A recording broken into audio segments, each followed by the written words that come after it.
Novinho. Programa Novinho.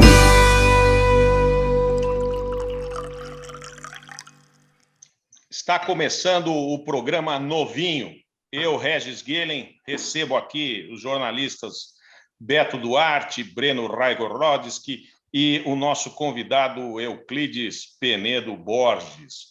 Ô Beto, teu nome é mais fácil do que falar do que o do Breno, né, rapaz? É difícil, o nome do Breno é complicado para começar programa assim. Mas hoje os nossos temas principais estão relacionados aí à questão do vinho argentino. E o nosso convidado, o Euclides, além de ser colunista do jornal Vinho e Companhia há 16 anos, colunista do canal Gourmet CG10, presidente que foi da ABS Rio, diretor da ABS Brasil também, escritor de inúmeros livros relacionados à bebida, gastronomia e política.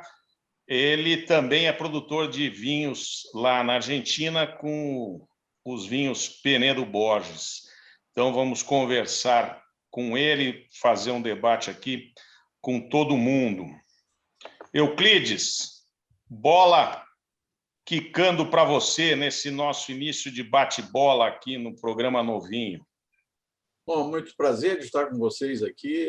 Acredito que a gente vai ter uma belíssima oportunidade de trocar ideias. O meu abraço aí para o Breno e para o Beto. Na verdade, eu estou particularmente contente hoje, apesar de tudo o que está acontecendo em torno de nós, pois sexta-feira passada me aconteceu uma coisa fora do comum, que é a vinícola Penedo Borges recebeu o certificado 9001, quer dizer, nós estamos no caminho certo para a qualidade total, que foi uma coisa que eu implantei lá, coisa de 6 anos já, de forma que foi uma data espetacular para nós a sexta-feira passada. Então, estar aqui no programa logo em seguida, assim, para mim é um prazer especial. Beto, qual o teu pontapé inicial? Bom, depois que você falou o currículo do Euclides, né? Obviamente todo mundo que gosta de fazer pergunta, todo mundo que é curioso, fica ansioso para perguntar, para saber muita coisa. Eu tenho certeza que não vai dar tempo da gente falar metade do que a gente gostaria, mas vamos tentar falar o melhor, né? E sobre o nome do Breno, eu acho que é difícil, mas você deixa mais difícil ainda que você faz um Raigorodski. Aí eu não conseguiria dizer, eu prefiro Raigorodski. Breno, quicou a bola para você aí. Qual a tua cabeçada inicial? A minha primeira cabeçada é a seguinte: apesar de eu não ser uma pessoa extremamente inteligente, com menos de 2 anos eu já sabia falar meu nome. Então, é fácil, é só falar. É simples. Segunda coisa é o seguinte, Euclides, é um enorme prazer conhecer você, assim, ao vivo e a cores, apesar de longe, né, virtual. Entre outras coisas, porque você faz parte de um pensamento generalista que eu comungo. Na verdade, eu vou confessar uma coisa, vou aproveitar para confessar uma coisa, que eu não suporto especialista. Eu detesto especialista. Especialista é uma praga dessa sociedade. Na verdade, o cara que é especialista em alguma coisa, numa reunião generalizada, normalmente ele só pode falar da especialidade dele. Não pode abrir a boca de outra coisa, senão alguém vem e fala, não, você entende de vinho, fala só de vinho. Entende? Então, eu já perdi emprego por causa disso. Um dia eu conto para vocês, né? E, na verdade, essa visão de mundo, esse lado, vamos chamar assim, hedonista, né? Essa leitura histórica das coisas, e, ao mesmo tempo, uma curiosidade que te leva a se aprofundar nos assuntos, é encantadora, e eu acho que é uma coisa que essa geração mais nova perdeu um pouco. Eu não conheço muita gente assim, entende? Nessa geração. Lógico que há.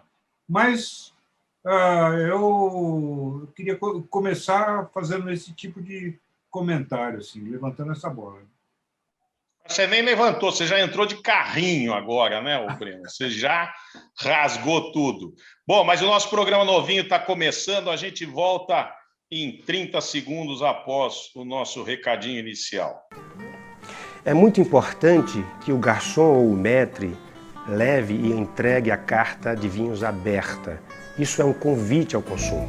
Essa e outras dicas sobre vinho estão na playlist do programa Desbravando o Vinho com Gilvan Passos.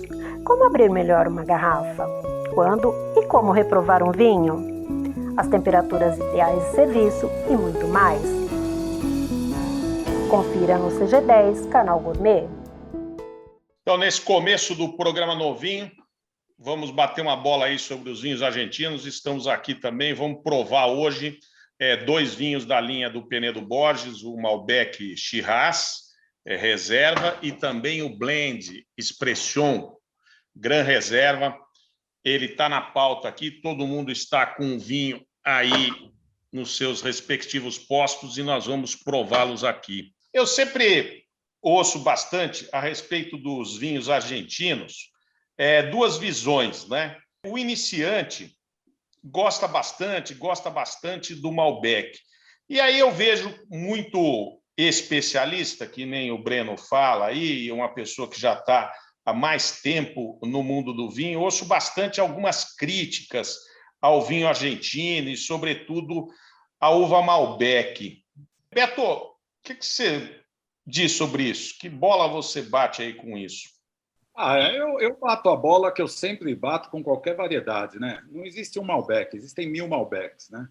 Você pode fazer um Malbec fresco, você pode fazer um Malbec mais pesado, pode fazer um Malbec cheio de madeira, você pode fazer um Malbec cheio de fruta. Então, eu sou do tipo que não tem uma variedade favorita, eu não tenho a variedade que eu tire de lado. Eu prefiro provar o vinho e dizer o que eu acho dele, independente da variedade, né? Eu acho, sim, que o Malbec tem um tanino mais macio, talvez algum açúcar residual, que talvez interesse a alguém.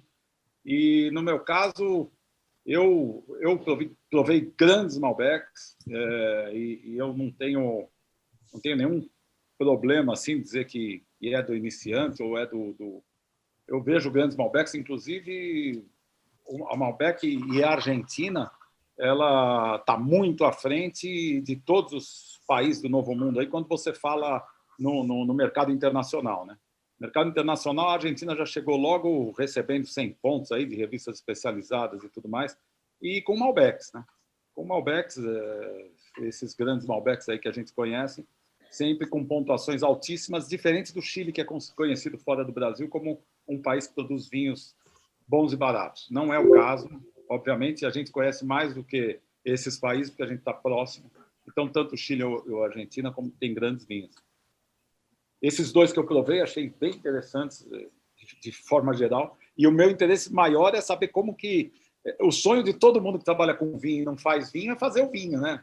E o Euclides conseguiu isso já há bastante tempo. A gente conversou antes aqui, eu pensei que era uma coisa de 10 anos, assim, no máximo, porque eu já, até no Encontro de Vinhos, esse vinho já esteve lá e tudo mais, mas eu não sabia que era tão longa essa história. Eu quero, inclusive, saber isso dele. Bom, veja bem, em primeiro lugar, essa questão da Malbec, né? Qual o papel fundamental da Malbec? É que foi com ela que a Argentina conquistou o mundo. Deixa eu lembrar uma coisa aqui, né? O Chile sempre se destacou em relação à Argentina por conta de qualidade. E a razão é evidente, os chilenos não bebem vinho como os argentinos. Os chilenos, a maior parte da população é indígena, não bebe vinho quase.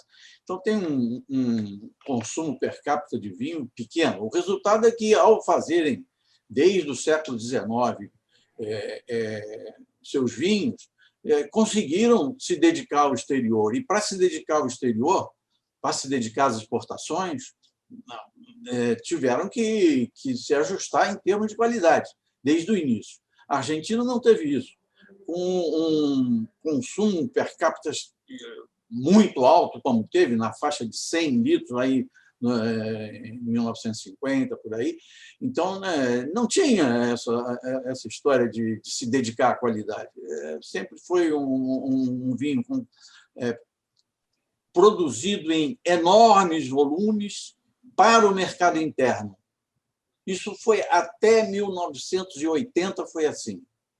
E hoje caiu muito, né, Euclides? O consumo hoje na Argentina está em torno de 25, por aí, né? Litros per capita. Caiu no mundo todo, né? A França também era 100, 120 e está em 50, menos a metade do que era. O consumo per capita de vinho caiu no mundo todo. Mas então, o que eu queria chamar a atenção é que, quando finalmente a Argentina se viu quase que obrigada a se dedicar ao mercado externo, e isso se deu na segunda metade dos anos 1980, ela, então, começou a fazer tudo o que os outros fizeram também. Então, plantar em espaldeira, diminuir produção para aumentar a concentração. E, nessa hora, descobriram a Malbec, porque, quando a Argentina começou a se dedicar à exportação e exportou para os Estados Unidos, que é quem manda, não é? Quem são os que mandam em tudo. Então, quando começou, tiveram a chance, digamos assim, a oportunidade, né, de cair no gosto americano. Cair no gosto americano é a coisa melhor que tem para o mercado exterior. E a Malbec caiu no gosto do americano. O americano não é muito sofisticado em termos de gosto, eu estou falando a grande maioria, né?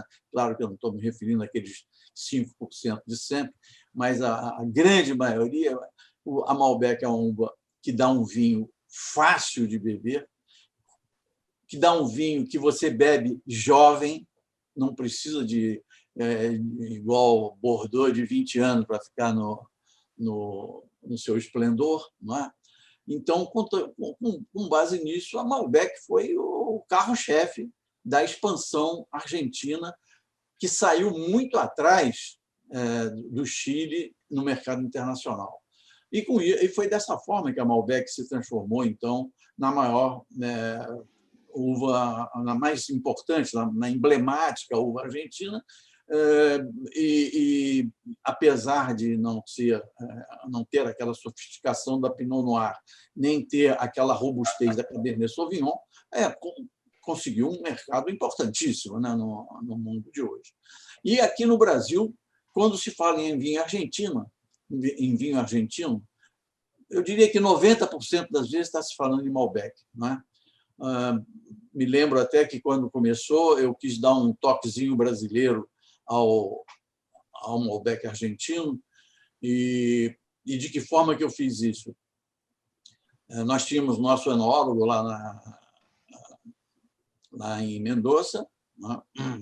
Ricardo Gonçalves, que era enólogo também da Lagarde, também em Mendoza, e pedi a ele que, ao nosso Malbec, se adicionasse um toque de Cabernet Sauvignon, porque o brasileiro gosta de Cabernet Sauvignon, no meu entender.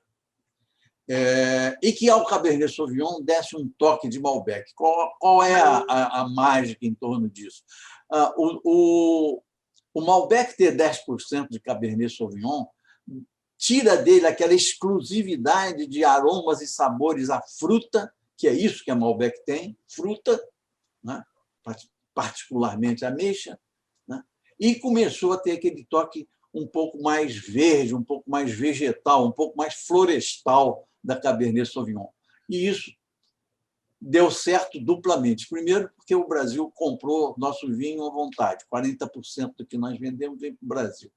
E segundo, porque, para nossa surpresa, os argentinos gostaram da fórmula e compram mais vinho Penedo Borges do que os brasileiros. Hoje, 55% na Argentina e 40% no Brasil a venda dos nossos vinhos. Quer dizer, essa ideia de dar um toque abrasileirado, dando algumas gotas de Cabernet Sauvignon ao Malbec parece que funcionou. A outra coisa que me chama a atenção também em relação à Argentina, e aí eu vou falar um pouco mais do terroir, aonde nós estamos, que é Luján de Cuyo, né? Não é, por exemplo, o Vale de Uco, que é não só mais próximo da cordilheira, como também é mais alto, mas no nosso nível ali de 1.000 metros de altitude, a Penedo Borges fica a 1.050 metros de altitude. E de distância em relação à cordilheira, essas duas coisas somadas dão a maior ou menor amplitude térmica lá na região, né? Então, isso faz com que a Cabernet Sauvignon, para mim, seja a melhor uva daquela região. Melhor vinho é da Cabernet Sauvignon. Então, porém, a Cabernet Sauvignon não é uma uva universal, todo mundo tem, o Chile tem, a Califórnia tem, eu não estou nem falando em Velho Mundo, só estou falando em Novo Mundo, não é? Na Austrália tem, na África do Sul tem, é uma coisa, enquanto que a Malbec é alguma coisa quase que, hoje, um emblema da Argentina, e particularmente de Mendoza. De forma que, no meu entender, essa preferência de muitas pessoas pelo Malbec tem a ver com essa expansão internacional do vinho argentino. Breno, bola quicando para você. Eu vejo nesses dois vinhos uma pesquisa clara, né? Quase que uma pendularidade, né? De tendências. No vinho mais importante, esse que tem um corte inclusive com Petit Verdot, essa coisa bem bordolesa de Medoc, eu vejo exatamente um horizonte bordolês muito claro. No final, na entrada, no ataque, enquanto que no que é um corte Malbec Syrah, eu vejo muito mais essa origem mendocina, né? No espetáculo, que é aquele laboratório a céu aberto, onde você tem mais que controlar quanto álcool você quer ter, né? Eu elogio os dois vinhos que estão extremamente bem equilibrados do ponto de vista alcoólico, não há nenhum exagero. Me parece, eu dei uma olhada rápida no rótulo, parece que nenhum dos dois passa de 13,5 graus, alguma coisa abaixo. E o vinho parece totalmente incorporado. Eu acho que, como eu não conhecia, eu quero parabenizar antes de mais nada. Quer dizer, dois vinhos que abarcam um horizonte mercadológico importante, abarcam um estudo enológico importante. Eu acho que quisera ter um preço melhor, mas os dois vinhos são muito, muito interessantes. E um com um viés um pouco mais europeu, uma coisa um pouco mais bordolesa, do meu ponto de vista, não sei. E o outro de um ponto de vista mais latino-americano. É isso. Eu vou pedir para o Euclides dar uma comentada, mas em um minutinho, que nós vamos dar uma rápida pausa e já voltamos com o programa Novinho. Carlos Cabral, Didu Russo, Jun Sakamoto, Daniel Sarragoff, Alejandro Fischer, Adolfo Lona.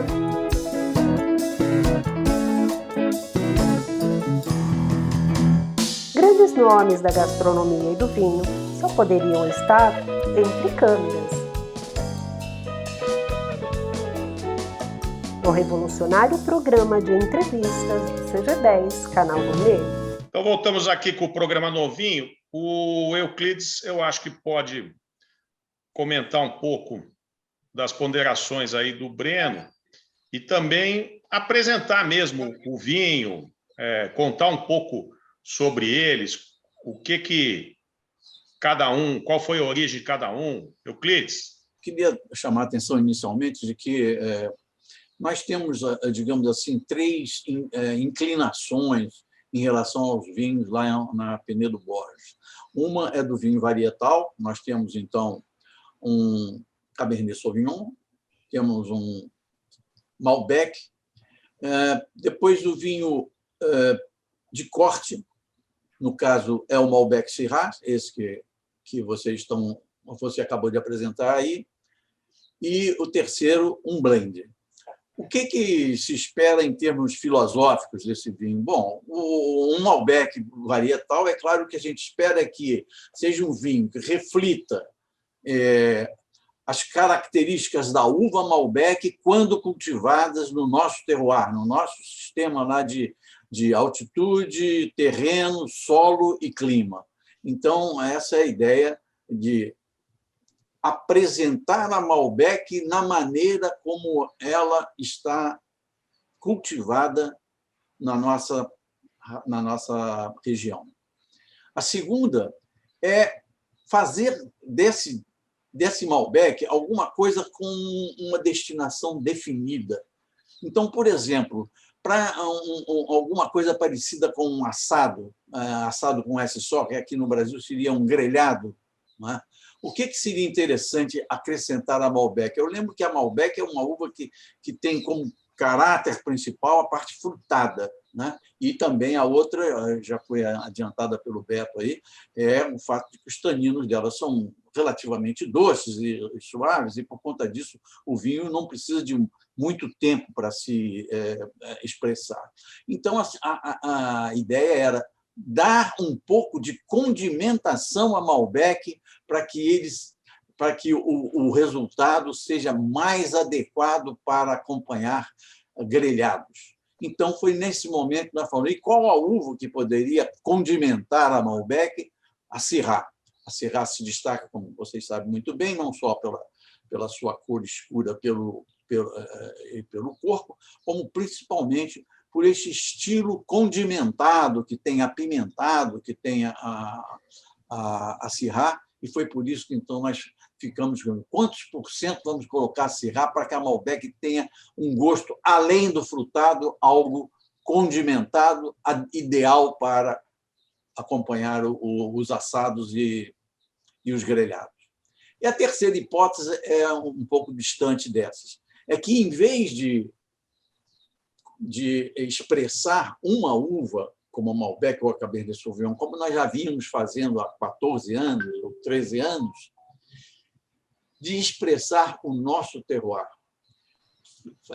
Que tipo de vinho o nosso terreno, o nosso solo e o nosso estilo de clima e de microclima trazem para o vinho. Então, vamos fazer o seguinte, vamos fazer um vinho que aproximadamente tenha as uvas da nossa propriedade nas mesmas proporções em que são plantadas. Nas mesmas, não, aproximadamente, porque é claro que aí nós teríamos que fazer aquelas comparações para mais ou para menos em termos de tanino, em termos de acidez, em termos de álcool, para finalmente chegar a um acordo, né?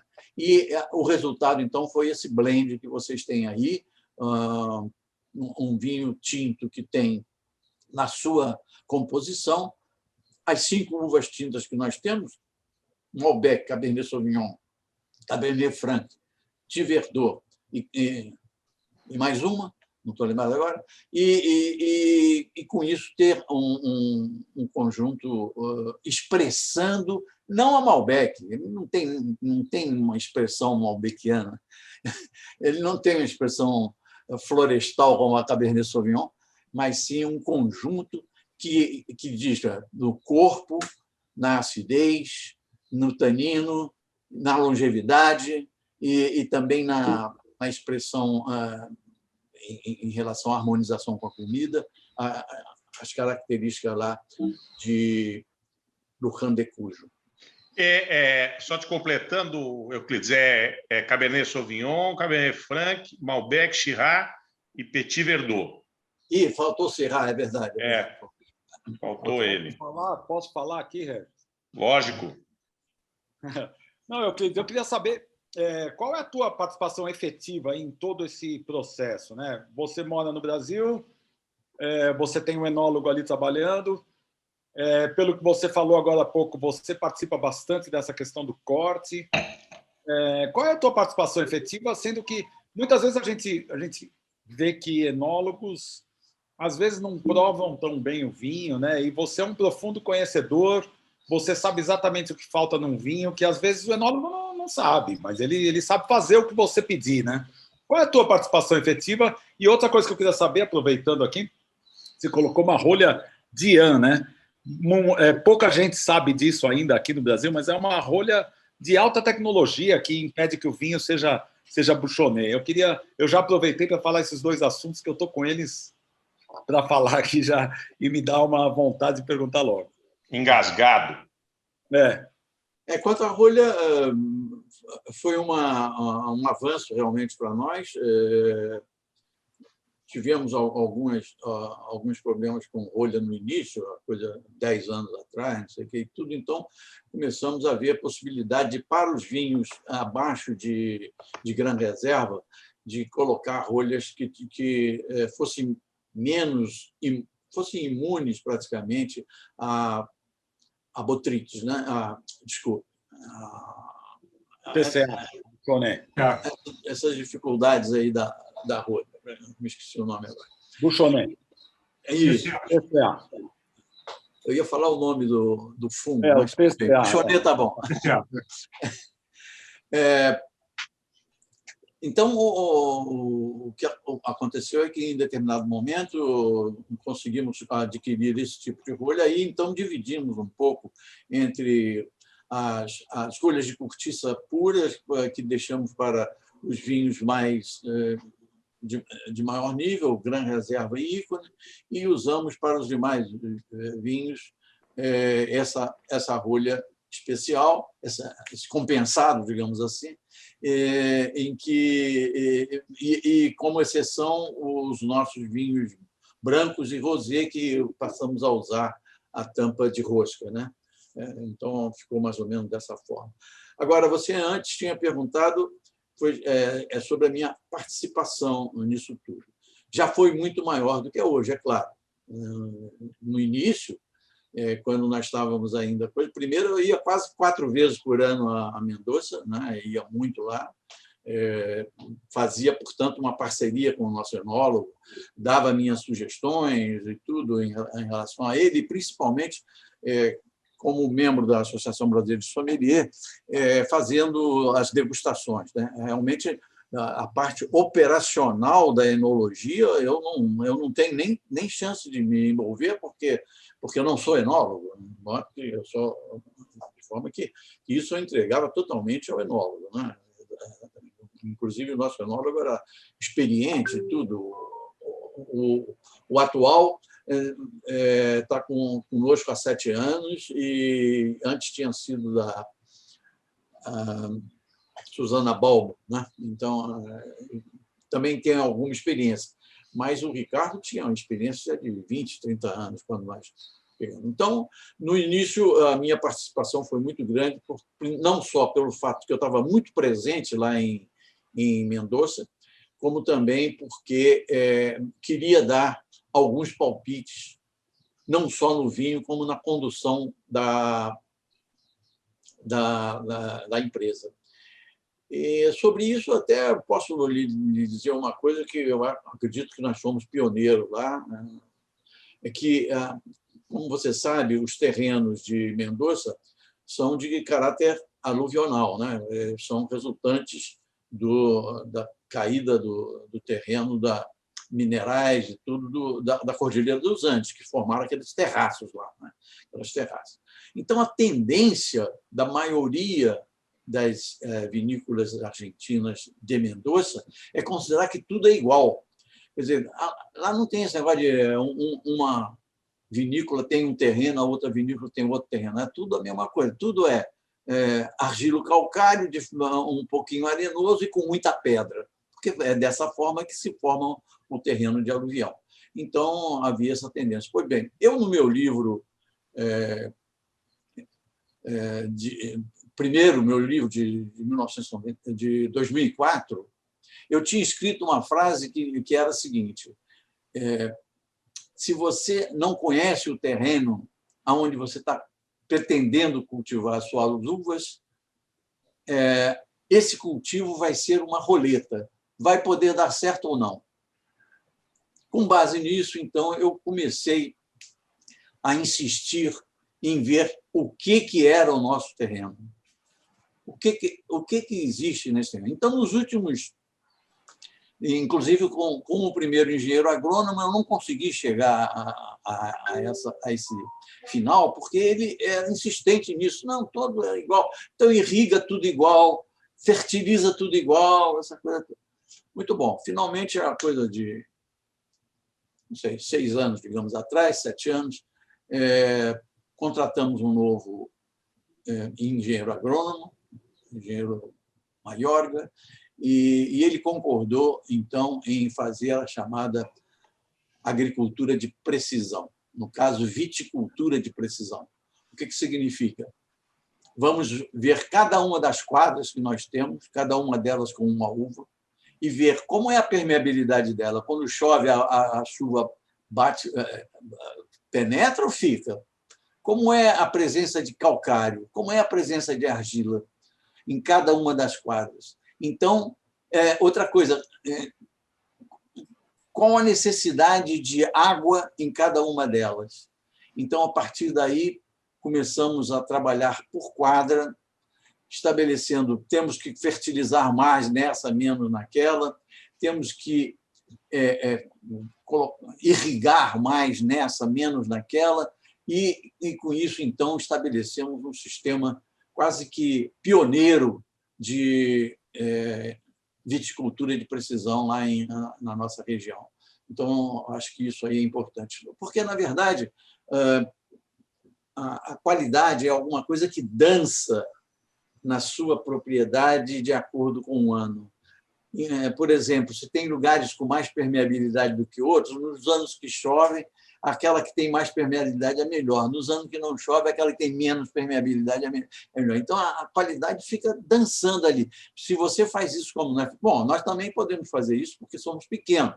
Eu estou falando de menos de 50 hectares de uva. Então, eu não estou falando como uma Salentine, uma coisa que tem 800 hectares. Né? Isso é possível exatamente numa vinícola boutique como a nossa. Né?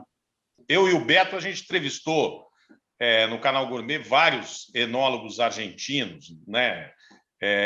E talvez um dos atributos que eu gostaria de colocar para vocês, uma das questões que pode ter contribuído para a evolução do vinho argentino é um pouco disso também que você está falando. De repente, passou-se a enxergar que nem tudo é igual, né? Mas eu vou colocar essa questão daqui a um minutinho. Vamos dar um recadinho aqui do Canal Gourmet e já voltamos. Pancetta, barriguinha do porco, aquela coisa que mistura uma boa camada de gordura com uma carne muito tenra, isso assado em temperatura baixa, devagarzinho, faz com que essa gordura entranhe e dá sabor. Você dá uma pré-temperada nela direitinho, deixa marinar uma noite aí num pouco de vinho, ervas aromáticas, alho, cebola, e depois seca bem, põe no forno, primeiro coberto com alumínio, depois se descobre, deixa acabar de assar, fazer um pururuca, é muito bom. Que vinho combina com isso? Veja no CG10. Voltamos então com o programa novinho. E, Breno, colocada a questão aí, você pode dar a sua cabeçada nele aí. É um fator de evolução do vinho argentino, esses cuidados já na terra, no básico? Não, sem dúvida. Eu aqui vou fazer uma reflexão pública, né? Talvez devesse ser mais nossa, privada, mas eu vou fazer pública, porque, no fundo, Euclides, a gente está ainda claudicando, a gente não sabe exatamente qual é o teor desse nosso programa, não sabemos exatamente qual é o nosso público, esse público não foi formado ainda, então a gente não sabe exatamente como ele será.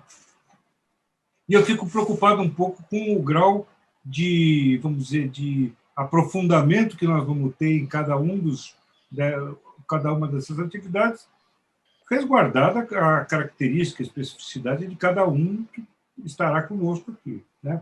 No seu caso, nós podemos sim ir um pouquinho mais adiante nessa questão que o Regis levanta, Mas eu já queria trazer também questões que são mais mercadológicas. Como é que você chega nesses preços? Como é que o que você está produzindo e vendendo?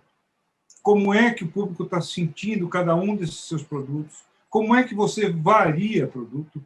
Você já deu uma explicação quase que técnica, e do meu ponto de vista, muito satisfatória, do porquê você fez um vinho assim, outro assado, e um terceiro assim. Para mim, eu entendo perfeitamente o que você está dizendo e imagino que o público entende também. Mas é muito complexo, no meu entender, tão complexo quanto no campo, entende? Essa opção de você estabelecer que qualidade de vida você vai colocar. Lógico, se você procura excelência, é fácil. Vai pôr o melhor que há em todos os itens, desde o rótulo até o vidro, até tudo que você tiver, né? Até a rolha e o que puder, né? Mas, do ponto de vista mercadológico, como é que você sustenta uma empresa de 16 anos onde você tenha condição de, no mínimo, se não ganhar dinheiro, ao menos se manter vivo, né? Essa é, do lado do Beto, a questão instigante do Beto de querer produzir, remete imediatamente a isso. Quer dizer, como é? Quer dizer, o que quer dizer você ter uma empresa, né, desse tipo, num mercado tão competitivo como esse? Não sei se sou a pessoa indicada para falar nisso, porque essa parte mercadológica, eu atuo, igual atuei quando eu era engenheiro, mais na parte de suporte, de apoio, do que propriamente diretamente vendendo e tudo. Nunca vendi, né? Falta espírito para mim para isso. Porém, é claro que não só tenho conhecimento, como ainda por cima dou todo o suporte que é possível, né? Participando de eventos, fazendo palestras, fazendo degustações e tudo, participo dessa forma. Nós somos muitos sócios, né? Começamos 4, passamos para 5, temos 6 agora, somos muitos sócios. E parte do que você está falando aí de sustentação da empresa durante 16 anos tem muito a ver com suporte renovado, porque a empresa, com seu nível de produção de 200 mil litros por ano e tudo, não tem dado resultado financeiro, e sempre que nós temos, então, que fazer um novo investimento, como está sendo nesse momento, por exemplo, eu posso falar depois quais são os investimentos que nós estamos fazendo, tem sempre um pouco parte disso sob a forma de aporte dos sócios. Então, a verdade é que o projeto com 16 anos, não creio que projetos de vitivinicultura deem resultados financeiros num período tão curto para fins de viticultura, estou falando. Então, muito do que se fez em termos de, por exemplo, nós compramos o terreno, mais tarde duplicamos, tinha 24 hectares, duplicamos para 48 hectares. Pegamos o vinhedo todo e melhoramos. Passamos sempre isso com aporte dos sócios, né? Depois, passados 5 anos, construímos a vinícola que não existia. Nós fazíamos vinho com terceiros durante os 5 primeiros anos. E então o que aconteceu é que durante todo esse tempo a venda dos vinhos, que foi feita inicialmente no Brasil, depois na Argentina, hoje está Argentina, Brasil, Estados Unidos e Inglaterra, e um pouco no Peru também. Então, fomos ampliando e tudo. Nós esperamos, que agora, nesse ano de 2021, 2022, nós finalmente vamos ter caixa suficiente para fazer novos investimentos sem aportes. Essa que é a expectativa que nós temos. Que tipo de investimento, você há de perguntar? Bom, eu já falei nos passados, né? Duplicar o vinhedo, construir a vinícola, acertar o vinhedo de acordo com o que tem lá na nossa área, que é proteção contra granizo, irrigação por gotejamento. Todos esses investimentos foram feitos ao longo dos anos, usando o resultado da venda de uva e vinho e uma parte sob a forma de aporte. Muito bem, isso agora praticamente está terminado. O investimento que nós estamos fazendo nesse momento, que é da ordem de uns em torno de $100 mil, mais ou menos, é para ampliar a sala de tanques de forma a ter uma nova ala de vinificação, onde nós vamos fazer o chamado sistema de microvinificações. Então, vamos ter isso agora.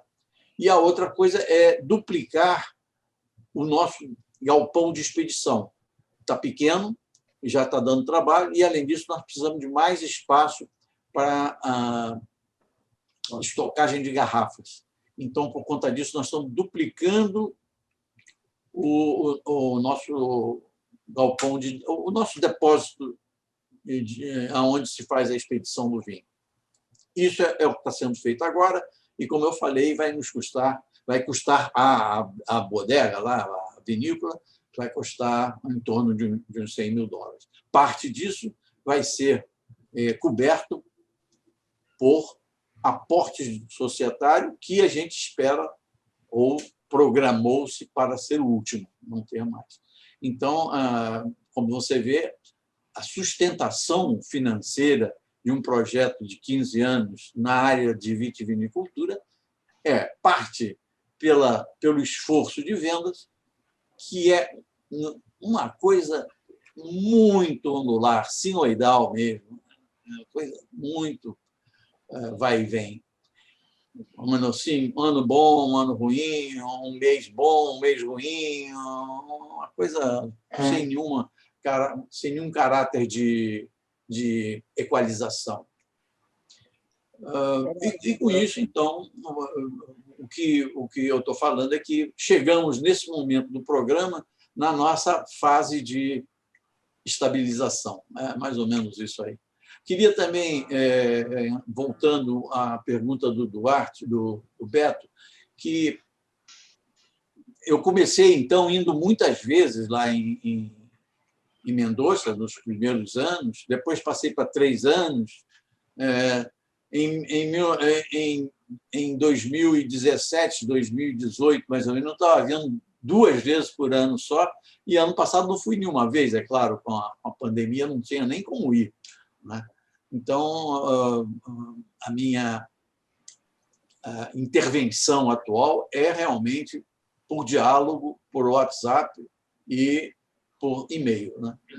Às vezes por telefone, mas falo quase que semanalmente lá, ou com o gerente, ou com o enólogo, tudo isso. Estou em contato contínuo lá com eles.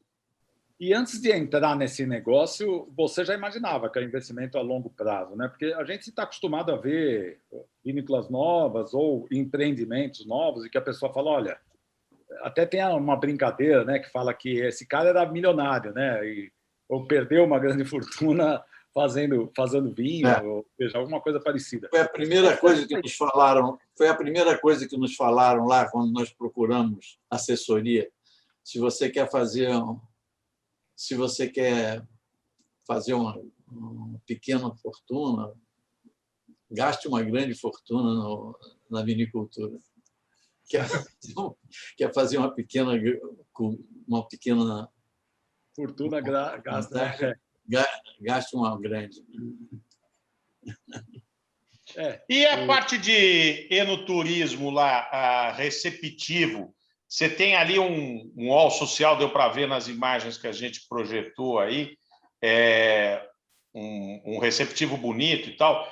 Há um investimento nisso? Há uma ideia de desenvolvimento disso? Me parece que, em geral, as vinícolas argentinas, não só argentinas, mas no mundo todo, tem todo mundo apostado muito nessa questão de atração de pessoas para as vinícolas, não somente ela ficar estrita à questão da produção, mas também a um receptivo, a um trabalho, alguma atração, uma pousada, uma sala de degustação, um bar, um restaurante, enfim. Existe perspectivas disso, Euclides? E o que você acha dessa questão assim colocada de uma forma mais ampla, não só para os vinhos da Penedo Borges, como um todo para o setor de vinícola? Temos desenvolvido muito isso daí. Durante algum tempo, dava mais trabalho do que resultado, de forma que não se dava muita atenção a esse fato, não. Tínhamos lá uma moça que tratava da recepção do pessoal que visitava lá eventualmente, e também um ônibus que de vez em quando passava e deixava a gente lá para almoçar, coisa parecida. Nós não temos um restaurante fixo, mas fazemos, servimos refeições com reserva prévia, né? Que aí nós temos convênio com o restaurante. Então, recebemos. Agora, não. Agora, isso melhorou muitíssimo. Infelizmente, é claro, um pouco prejudicado aí pelos acontecimentos recentes. Mas, por exemplo, quase todo fim de semana tem um evento lá do tipo casamento, aniversário, ou comemoração do Dia dos Namorados agora, recentemente, que o Dia do Namorado lá é outro, não é o mesmo nosso. Dia das Mães. Então, sempre temos essa coisa lá. O que foi a diferença? É que tem surgido aí a notícia, e lá na Zucard isso é uma verdade, de que 12% das vendas dessas empresas que se dedicam ao enoturismo é feita com vendas na própria bodega, né? E então, o que aconteceu é que nós então nos preparamos para isso, estamos agora com uma coisa mais profissional, temos feito esses eventos lá com a finalidade de vender vinho, né? Não com a finalidade de fazer turismo, nem de fazer enoturismo, mas com a finalidade de vender. Parece que na Califórnia essa porcentagem é muito maior, né? Parece que chega aos 25% dos vinhos vendendo na própria vinícola. Austrália, né, Beto? Também. Eu acredito que seja em Napa Valley. Fora disso, não creio. Em Napa Valley, sim. Quando você fala... Na Austrália do Sul, sim. Na Austrália do Sul é importante. Na Austrália do Sul é importante. Mas, de qualquer forma, é um número importante e, por conta disso, nós estamos voltados para isso. Inclusive, na previsão de vendas desse ano agora, já tem um número incluído como sendo resultado de vendas na própria bodega, na própria vinícola. Isso daí já é um resultado dessa nova política de enoturismo que nós estamos desenvolvendo. A verdade é que todo mundo que vai lá gosta muito, porque é uma vinícola pequena, muito agradável, muito moderna, né? E muito bem ornamentada e tudo. Eu até, quando faço discurso lá, chamo a atenção sempre de que a nossa sala de turismo, depois você bota ela aí, que eu mandei, ela é uma espécie de exemplo do que pode ser a conjunção de esforços entre Argentina e Brasil, porque a estrutura e o projeto é argentino e a decoração é brasileira. Então, esse conjunto mostra como que um ajuste entre brasileiros e argentinos pode dar bons resultados, né? Regis, eu queria fazer minha última colocação, acho que o tempo nosso está mais ou menos batendo, mas só queria comentar o seguinte: o quanto que você dá de importância para o fato de Descorchados e outras avaliações estarem falando tão bem dos seus vinhos? Do ponto de vista de vendas e de público, o que está acontecendo? Muitíssimo, muito importante para nós, muitíssimo importante para nós, nessa nossa nova etapa de comercialização. Vocês estão me entrevistando exatamente quando nós estamos mudando o sistema de comercialização. Só para você ter uma ideia, vamos ter agora uma central de vendas em São Paulo, coisa que nunca tivemos, né? Agora está começando a tomar corpo, e isso, no meu entender, vai mudar a parte comercial da Penedo Borges, vai mudar completamente. A nossa presença no Brasil, por conta dessa central de São Paulo, vai mudar isso completamente. E, nesse momento, então, saber que o nosso Penedo Borges Malbec Gran Reserva teve nota 94 na Descorteadas, vai ter influência importante, né? E nós sabemos que nos Estados Unidos também isso tem uma influência extraordinária, né? Não sei se na Argentina tem tanto, mas lá nos Estados Unidos tem uma importância fundamental. Eu vou só pedir para a gente dar um último recadinho do Canal Gourmet e a gente volta para o nosso último bloco, finalizando aí com algumas colocações para o Euclides Penedo Borges. Desafio. Filé à parmigiana no agudo. Veja no CG10, Canal Gourmet. Voltamos com o programa novinho, aí que estamos recebendo Euclides Penedo Borges. Beto, bola quicando para você. Queria saber, Euclides, é mais fácil vender na Argentina ou vender no Brasil? Porque você tem um vinho, você falou que vendeu na Argentina também, eu imagino que eles chegaram com uma marca nova e tudo mais. Aqui no Brasil você tem muita gente que se conhece. Foi mais fácil vender aqui ou vender lá? Na Argentina tem sido mais fácil para nós em quantidade. Estamos, pelo fato de que o nosso pessoal lá de Mendoza se espalha bastante, desde o norte até o sul, lá na Argentina, e também em Buenos Aires, com uma presença muito importante.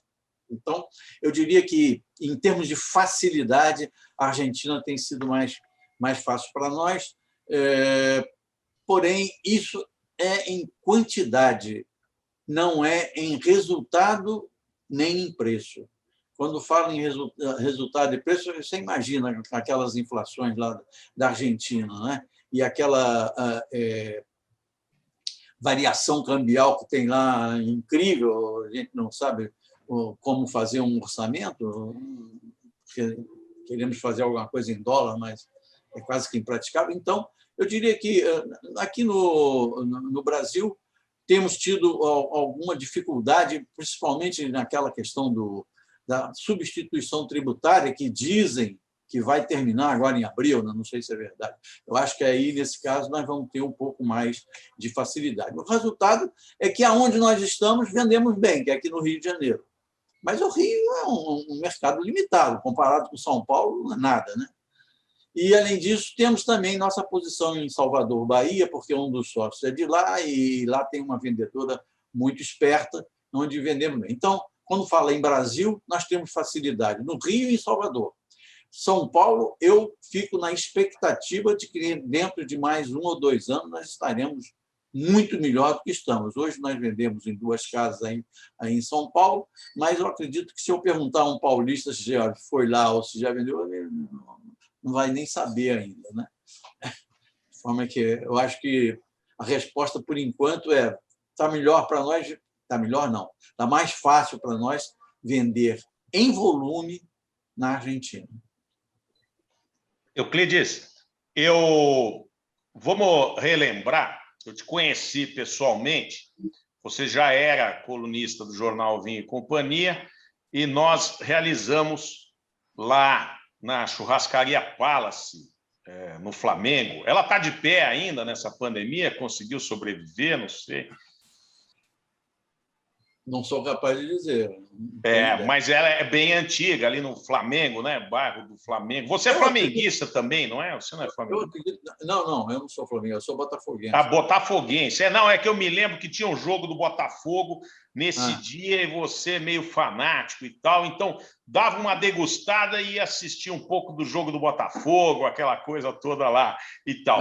E a gente, desde essa época, a gente desenvolvia bastante essa questão da harmonização, né? E muito se fala aí do vinho puro, a gente falou bastante sobre características e tal, mas, no fundo, né, todo mundo, nós consumidores, nós todos aqui que somos consumidores, a gente acaba usando o vinho sempre junto com alguma comida, né? Harmonizando com alguma coisa, né? E nesse sentido, esses teus 2 vinhos aí, o Malbec Shiraz, você já contou um pouquinho, buscava um pouquinho do apimentado e tal, mas quais as tuas recomendações para os 2 aí, tanto o blend quanto esse Malbec Shiraz? E ainda é bom a gente informar aqui o nosso web espectador, né? Eu estou aqui com uma das bíblias de harmonização no Brasil, que é o livro escrito pelo Euclides. Já faz um tempinho esse livro aqui, né? Que você me deu aqui. 2007. 2007, né? 2007, E aqui você versa muito sobre essa questão do vinho e comida, né? Então, queria a tua opinião sobre isso e essa questão geral aí sobre harmonização. Ok, no caso do nosso Malbec Shiraz, eu já falei que o propósito dele foi ajustar o frutado da Malbec com o condimentado da Shiraz, de forma que o vinho tivesse uma afinidade significativa com o grelhado, com a carne vermelha grelhada. Não tem corpo para enfrentar um cordeiro, não tem corpo para enfrentar um cabrito, então é realmente alguma coisa para o filé, alguma coisa para a carne vermelha, para a alcatra e de preferência ao ponto, não muito bem passada, porque os taninos delas estão presentes aí, né? Então, um pouquinho de suculência seria muito bom. É claro que isso eu estou falando em relação à carne diretamente, mas poderia ser o espaguete à bolonhesa, poderia ser a pizza com presunto, poderia ser o risoto de fungo, talvez, alguma coisa nesse sentido, né? E queijos que não sejam queijos azuis, nem sejam queijos do tipo brie, muito cremosos assim, né? Mais para o Minas curado, mais para um emmental, uma coisa desse tipo. Isso seria mais ou menos o mundo em torno do Penedo Borges Malbec Syrah. Quando nós passamos... Euclides, só dando uma parada nele, esse teu raciocínio todo, que eu acho que é importante para o consumidor entender, né? De onde veio esse teu raciocínio? Como é que você chegou? Você está colocando esses pontos aqui. O que está te vendo a cabeça do vinho? Quais são os atributos do vinho que você associou com isso que você sugeriu agora? Do ponto de vista dos aromas, o Malbec Syrah tem essa ambiência de fruta com alguma coisa fazendo cócega aqui. O que isso pede na comida? Que tenha também um pouco de aromaticidade, mas que não seja exagerada. Porque, quando se trata de harmonizar vinho com comida, aromas devem estar equalizados. Não pode ter uma comida muito aromatizada para comer acompanhada de um vinho sem aroma, ou vice-versa. Um Gewürztraminer, alguma coisa extremamente aromática, para acompanhar com a comida insossa e sem aroma nenhum. Então, primeira coisa, equalizar aromas. E, ao equalizar aromas desse vinho com comida, eu sugeriria que a comida não tenha muito aroma. Do ponto de vista da boca, é um vinho de médio corpo, ele não é muito encorpado, as comidas deviam ser de médio peso, né? Então, por conta disso, eu não estou falando em cordeiros e tudo, que são comidas de mais peso, comidas pesadas, né? Então, as comidas ajustando-se ao médio corpo do vinho, um médio peso da comida, como é o caso que eu citei do filé, talvez um filé alto mal passado, alguma coisa assim, e massas que não sejam também muito pesadas nem muito apimentadas. Ele não tem um arranque aromático para enfrentar essa pimenta toda, né? Foi nisso que eu pensei. Do ponto de vista da boca, principalmente, lembrar que o tanino do vinho ainda tem presença na boca e, portanto, seca a boca e exige um pouco de suculência na comida. Daí o filé mignon mal passado, talvez, exatamente para que esse toque de adstringência do tanino se ajuste à suculência da carne. E foi isso que eu procurei mostrar. E no blend? Bom, o blend se destaca desse daqui por dois motivos. Primeiro, porque é encorpado, né? A própria cor já indica disso. Veja um vinho com mais consistência, com uma cor mais profunda, né? Um pouco mais também de presença da baunilha. Aliás, quando você gira o vinho no copo, talvez a primeira impressão seja a baunilhada, né? Porque ficou um pouco mais em carvalho do que o primeiro. Né? O primeiro ficou, mas digamos, o Malbec Syrah ficou 8 meses e esse daqui ficou 12 meses, por aí, né? Uma coisa assim. Eu tenho dois cuidados aí quando perguntam qual o seu papel. Bom, meu papel é dizer, não quero vinho nem muito amadeirado, nem muito alcoólico. Então, o meu papel. Fazer isso se transformar em realidade é o enólogo, mas a minha presença é essa. E depois, quando vem o vinho pronto, saber se ele conseguiu ou não. Dizer se conseguiu ou não, né? Então, esse toque baunilhado, para mim, é muito favorável. E ele tem, como o vinho é encorpado, então agora nós já estamos no nível do cordeiro, já estamos no nível do cabrito.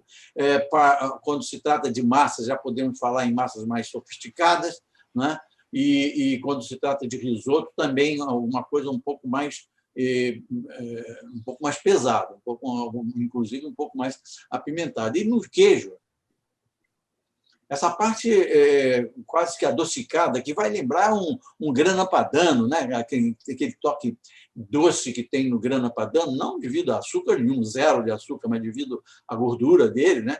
Então, essa gordurosidade do grana padano, do parmesão, vão se ajustar. Nada de queijo azul, não estou falando nada de roquefort, nada disso. Apenas, porém, queijos com um pouco mais de suporte de gordura do que a brie ou coisa parecida. Na boca, repete-se essa presença do tanino, talvez agora com um pouco mais de força, inclusive porque o Petit Verdot sempre dá um pouco mais de tanino a esse blend, né? E por conta disso podemos pensar em comidas com mais suculência, talvez com um pouco mais de molho, inclusive um molho ferrugem, uma coisa desse tipo, porque um cordeiro com um molho, inclusive feito no alho, né? Porque vai ter uma força tânica suficiente para secar aquela untuosidade que a comida vai apresentar. Acho que é mais ou menos isso aí, falando dessa forma rápida assim, né? Breno, teu chute a gol final após essa aula do Euclides. Não, eu acho que tudo que nós estamos ouvindo, que você está nos dando o privilégio de colocar, para mim faz todo sentido do mundo, entende? De 1 a 100, eu acho que a nota é muito boa para a sua exposição, parabéns, eu acho que é um produto bom, esse nosso programa é um bom produto, né? Não sei se é no nível dos seus vinhos, mas é um bom produto, né? E muito jovem ainda, talvez, né? Consumido do começo ao fim. por exemplo, eu sou imortal, então... Eu acho só que, como o Beto abriu, e eu acho que ele tinha ele teve uma certa premonição que, de fato, nós tínhamos que conversar no mínimo 5, 6 horas para levar esse negócio adiante de verdade, de preferência pessoalmente, né? Mas eu acho que o programa se tornou um programa bastante educativo, interessante. Parabéns e muito obrigado. Eu concordo que precisaria de mais tempo, porque só de harmonização eu falaria tranquilamente aqui 2 horas. E nós contestaríamos, né? Nós todos temos o que falar também. Né? O programa iria embora. Eu estou falando isso porque agora, em abril, eu estou fazendo uma apresentação por mês para a ABS Rio, e a minha próxima, em abril, é Amarone, Parmesão e Amarone, uma combinação impecável. Amarone e Parmesão, uma combinação impecável. Exatamente dentro dessa linha de dizer por quê que o Regis me perguntou, né? Só que eu vou fazer isso durante 2 horas, só com Amarone e Parmesão. Beto. Olha, provando os vinhos, eu entendo até os 94 pontos do Descorchados. Eu achei os vinhos modernos, né? Aquela fruta muito madura não estão aqui mais. Isso tinha muito na Argentina, hoje não tem mais. Frutas frescas, eu imagino que isso tenha sido planejado bem antes. Gostei muito dos vinhos, eu fiquei feliz com essa notícia de uma distribuidora em São Paulo, para a gente ter mais desse vinho aqui. Fiquei muito feliz com a conversa, muito esclarecedora, muito interessante. E eu volto a falar que a gente tinha que falar mais, porque eu queria saber dos livros. Tem livros que não são de vinho, que falam de política. Uma pessoa para a gente entrevistar e falar muitas horas. E isso é sempre bom, né? Isso é ótimo, porque esse pedacinho que a gente fez, obviamente, vai ser muito bem aproveitado para quem está assistindo. Eu sempre digo que quando a pessoa fala, vou perder 1 hora assistindo, não, você vai ganhar 1 hora assistindo. E você vai ganhar 1h10, 1h20, eu não sei quanto que deu. E, com certeza, foi um prazer e o vinho é maravilhoso também. No nosso próximo programa, nós vamos trazer um grande desenvolvedor aí de vinhos franceses, o Rafael Alemã, que vai conversar conosco. E quero agradecer aí ao Euclides a toda a atenção, direto aí do Rio. Muito obrigado pela tua atenção, obrigado a você, Beto e Breno, a todos. Tintim. Até. Saúde. Saúde. Obrigado.